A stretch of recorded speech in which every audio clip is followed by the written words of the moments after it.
اور یہ ہرگز نہ سمجھنا کہ جو کچھ یہ ظالم کر رہے ہیں اللہ اس سے غافل ہے۔ وہ تو ان لوگوں کو اس دن تک کے لیے مہلت دے رہا ہے جس میں آنکھیں پھٹی کی پھٹی رہ جائیں گی۔ وہ سروں کو اوپر اٹھائے ہوئے دوڑ رہے ہوں گے، ان کی نگاہیں جھپکنے کو واپس نہیں آئیں گی، اور ان کے دل بدحواسی میں اڑے جا رہے ہوں گے۔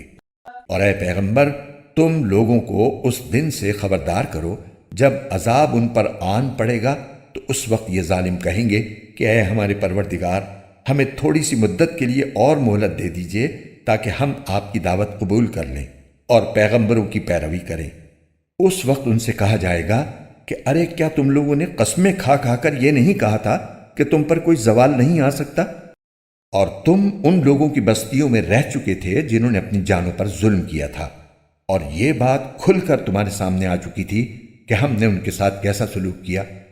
اور ہم نے تمہیں مثالیں بھی دی تھیں، اور وہ لوگ اپنی ساری چالیں چل چکے تھے، اور ان کی ساری چالوں کا توڑ اللہ کے پاس تھا، چاہے ان کی چالیں ایسی کیوں نہ ہوں جن سے پہاڑ بھی اپنی جگہ سے ہل جائیں۔